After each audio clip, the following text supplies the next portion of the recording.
नमस्कार, इन खबर में आपका स्वागत है। अयोध्या में 22 जनवरी को रामलला की प्राण प्रतिष्ठा होने के बाद मीडिया से लेकर के आम आदमी तक गली चौराहे पार्क में इसकी चर्चा हो रही है। आखिर हो भी क्यों नहीं। ऐतिहासिक क्षण था। 500 साल के संघर्ष के बाद ये मौका आया जब रामलला को उनका घर मिला। अभी तक वो टेंट में थे। लोग उस दृश्य को देख करके भावुक हो गए। आज इतनी भीड़ उमड़ी कि व्यवस्था छोटी पड़ गई। लेकिन हम बात कर रहे हैं समारोह की झलकियों की। आपने देखा होगा कि प्रधानमंत्री नरेंद्र मोदी एक महंत गेरुआधारी जो दिख रहे हैं उनके कान में कुछ कह रहे हैं। आखिरकार वो महंत कौन है और पीएम मोदी उनसे कान में क्या कह रहे थे। इसके पहले कि हम ये बताएं, आपको बताना चाहेंगे कि प्राण प्रतिष्ठा से पहले 11 तारीख से पीएम मोदी व्रत रखे हुए थे, उपवास पर थे, जमीन पर सो रहे थे।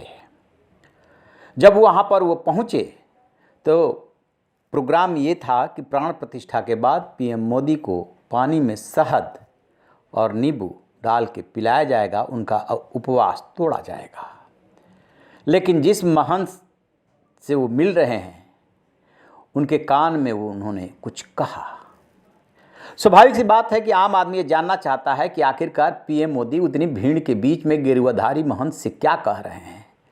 तो आपको बता दें कि वो गेरुआधारी महंत का नाम गोविंद देव गिरी है, जो भागवत कथा कहने के साथ साथ ट्रस्ट के खजांची भी हैं।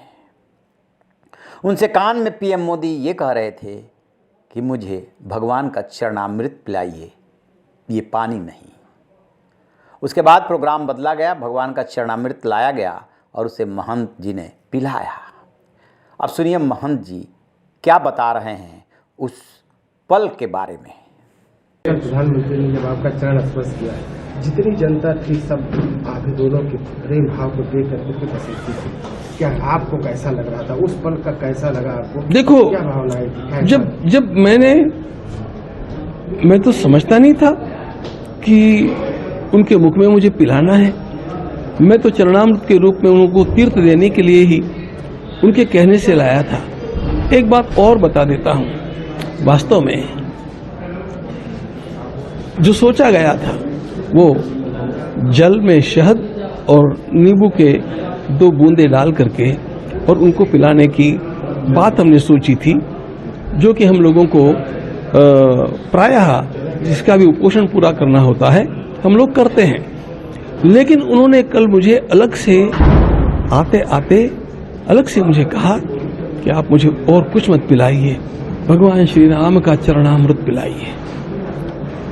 इसलिए समय पर हम लोगों को सब बदलना पड़ा। और वो जब वो भी मैं जैसा तीर्थ दिया जाता है मंदिर में वैसे ही उनको देने वाला था, लेकिन उन्होंने धीरे से कहा पिलाओ ना। तो एकदम आपको सच्ची बात बताता हूं, मेरे मन में माता का वात्सल्य जागृत हो गया।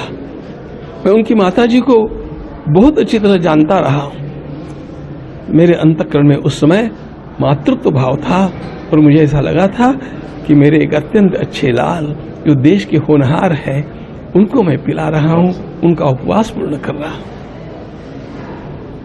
जैसा कि आपने सुना, गोविंद देवगिरी काफ़ी भावुक हैं। कह रहे हैं कि जिस समय मैं चरणामृत लेके खड़ा था उस समय पीएम मोदी बोले पिलाओ ना।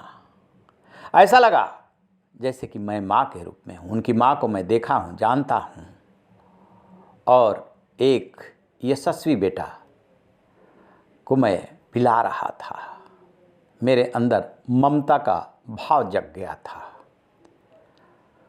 तो ये हुई थी प्रधानमंत्री नरेंद्र मोदी और महंत गोविंद देव गिरी के बीच में बातचीत। रहिए बेखबर, देखते रहिए इन खबर। Thank you.